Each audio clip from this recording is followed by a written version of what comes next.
Bismillahirrahmanirrahim.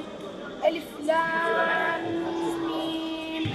Zalikel kitabu la raybe fih. Huden lil muttaqin. Ellezine yu'minune bil gaybi ve yuqimune s-salate ve mimma razaknahum yunfikun. Elif, B, T, S, Cim, Ha, Sin, Dal, Zel, Ra, Z, Sin, Şın, Sad.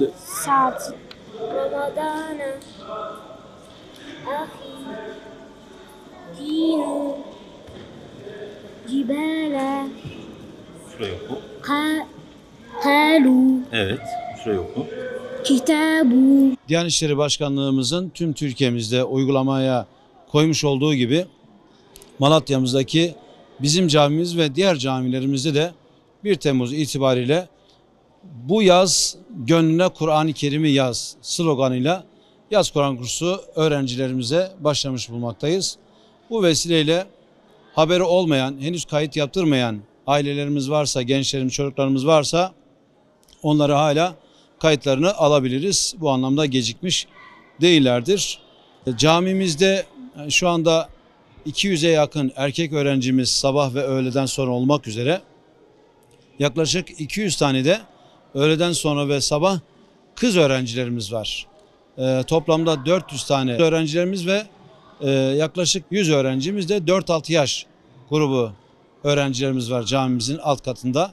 O Kur'an kursumuzda dersini almaktadır. Bizler cami görevlileri olarak her daim öğrencilerimizi arzu ediyoruz bizimle beraber olsunlar. Yani bu okul döneminde de olsun, yaz tatillerinde de olsun.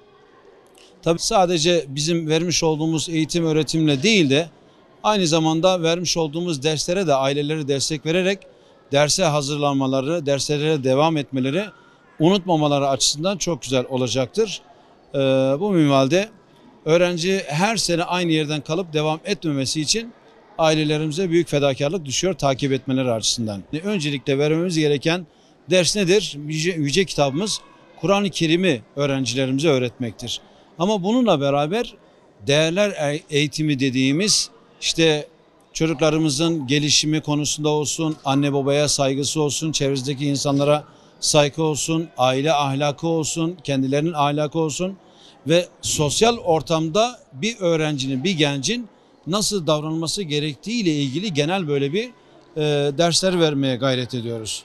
Bu anlamda ahlak çok önemlidir. Birinci derecede edepli, terbiyeli, ahlaklı yetişmeleri için, Kur'an ahlakı üzerinde yetişmeleri için gayret ediyoruz. Bizim camimizin çocukları da aynı zamanda camimizin birer gülüdür. Bu anlamda eğer çocuklarımız bizim aramızda olduğu zaman camilerimiz çiçek açacak. O anlamda bekliyoruz bütün çocuklarımızı aramızda. Arzu ediyoruz ki onlarla beraber ibadet edelim. Daha güzel bir ortamda çocuklarımızla beraber muhabbetimiz olsun. Burada Kur'an öğrenmeye geliyoruz. Elifba'daki arkadaşlarımız Kur'an'a geçmeye çalışıyor. Ondan sonra oyun oynuyoruz teneffüslerimizde. Çalışıyoruz. Hocamız ders veriyor. Derslerimizi yapıyoruz. Çok sevinçliyim.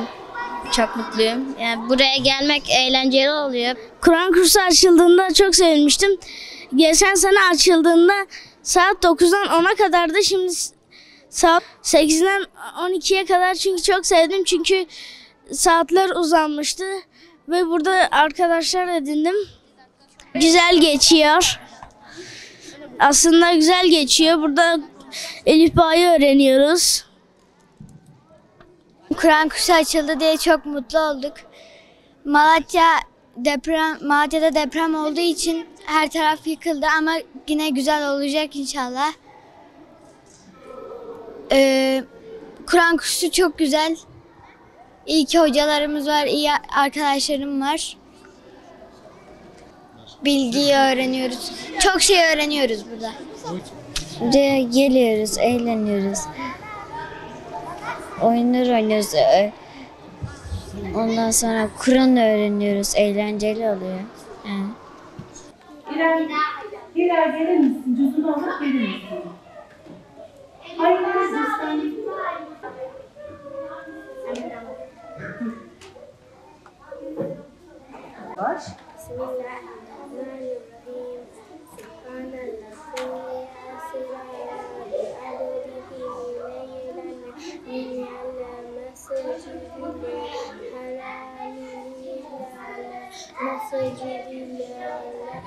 Evet.